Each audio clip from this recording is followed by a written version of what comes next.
Hello, today we'll start by talking about the European Central Bank.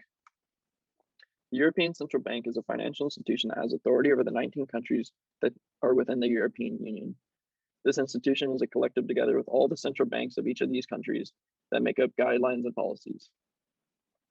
Relatively new, the ECB was founded in 1998 as a push for a common currency amongst many of the European countries.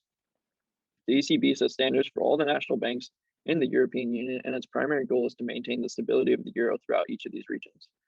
This, however, does not mean remaining at a constant price, but rather they try to keep the inflation rate under 2%.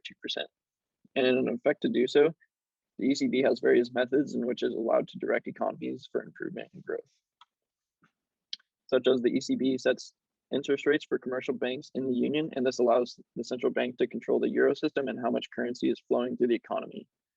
It is also responsible for exchanging exchange rates and within the EU, as well as for foreign institutions through purchasing and selling of currencies.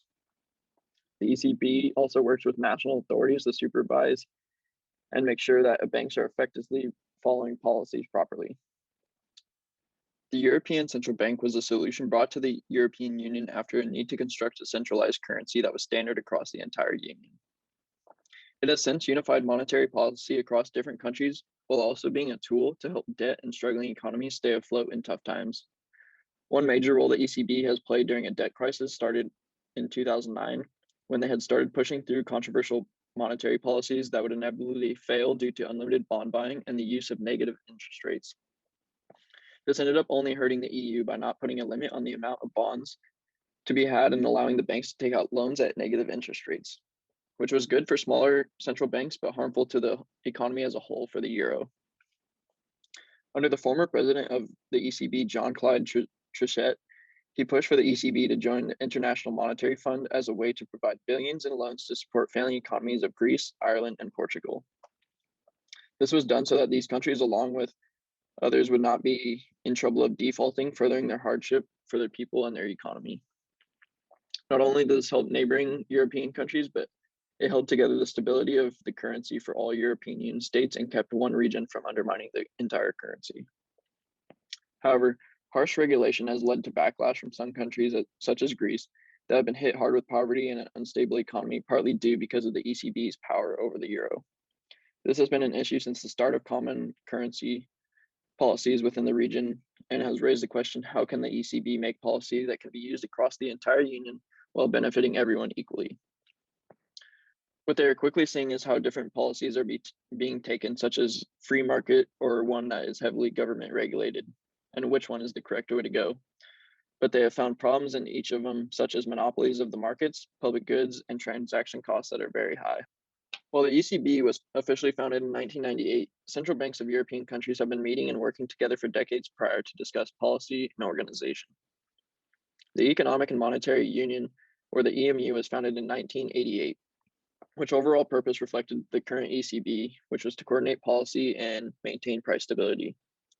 Prior to this, in 1964, the Committee of Governors was founded from central banks around cooperating regions, and they played roles in both monetary cooperation as well as preparing to later launch the EMU, which was the first stage of transitioning to the euro system. The second stage was to establish the European Monetary Institute in 1994.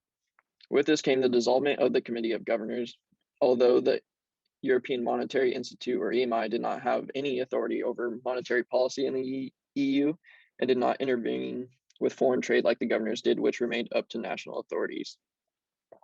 The EMI was a gateway to developing what is now the ECB, and the final stage of the process being a united currency. In 1995, the European Council approved that this would be stage 3 of the EMU. The shift to the euro, however, would not take effect until January 1st of 1999, marking the start of the third stage. And with this announcement, it created an unchangeable fixed exchange rate for all 11 states in the monetary union and following policies set by the ECB.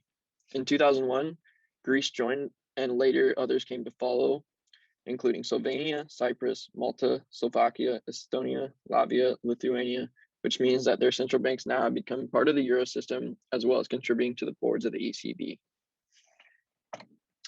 The primary concern of the ECB hopes to address in serving the people of the Europe and in their quote, safeguarding the value of the euro and maintaining price stability.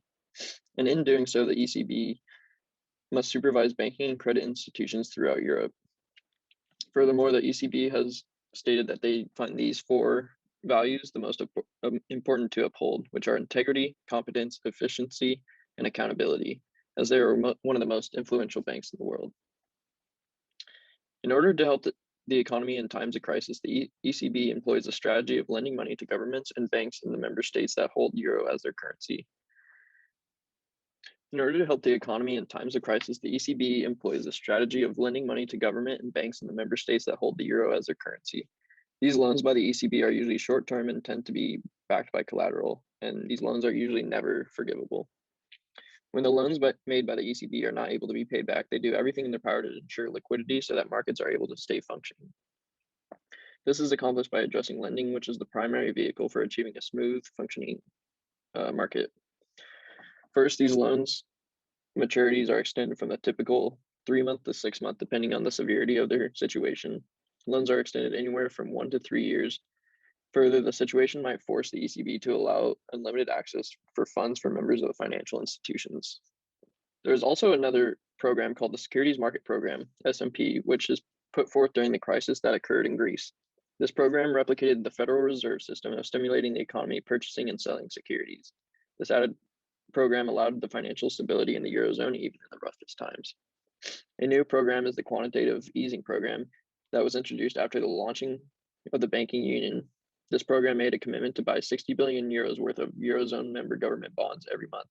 This is a huge policy that has monumental impacts on the entire Eurozone. An important function of the ECB is to set interest rates, and similar to that of the Federal Reserve, the ECB identifies price stability as inflation below 2%. The ECB adjusts interest rates with this goal in mind. However, there's other factors determining interest rates that have a huge effect on the economy. Mainly, these include the supply and demand of credit and government policies and actions. In determining the target interest rate, the ECB traditionally uses EONIA, or the average interest rate in overnight internet bank markets. Just a year and a half ago, in October 2019, this measure of interest rates was replaced with ESTR, which is published directly by the ECB. The statistic measures short-term interest rates based on better samples than the EONIA and is more representative of the Euro's lending situation. The ECB used standing facilities to adjust interest rates in terms of what they had lent to member banks on a weekly basis. This operation was known as refinancing operations, and the funds that are lent are due in 1 week. These loans are structured as repurchase agreements. To achieve this, the ECB buys securities from member banks who receive money in exchange for their security, which is essentially a short-term loan. Then, after increasing its reserves, the money is serving its purpose for the member banks can buy back the repurchase agreement and settle their debt with the ECB. To provide money to the member banks, the ECB does not have a limited amount of money to hand out at any time, as this would be dangerous and cause inflation to run rampant. Instead, the ECB decides the amount of credit it wants to extend in terms of keeping in line with their economic goals and meeting demands of the economy.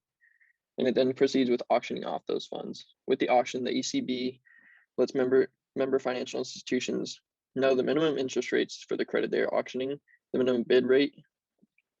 Auctions in these main refinancing operation programs is what most economists, politicians, journalists, and investors refer to as the interest rate that the ECB enacts. In contrast to the Fed, as mentioned earlier, the ECB loans money only when collateral exists. Further, the value of the collateral must be larger than the loan itself to incentivize repayment, thus the system may not be taken advantage of. This is known as a haircut. Member banks engage in loaning money, mostly electronically, in order to keep within the required reserve minimums. A program exists within the ECB that allows the ECB to assist member financial institutions, even when they do not have collateral, in exceedingly dire times. These loans are referred to as emergency liquidity assistance loans, and these loans have a higher level of approval than ECB or from the ECB Governing Council, and are subject to prevention. The central government, as well as the central bank engaged in this program, ultimately bears the risk if repayment does not occur. The ECB cannot run perfectly when there is a credit crisis and credit is necessary. They are allowed to assist in the ELA loans. However, there are no consequences to loaning money without the collateral typically involved with other loans.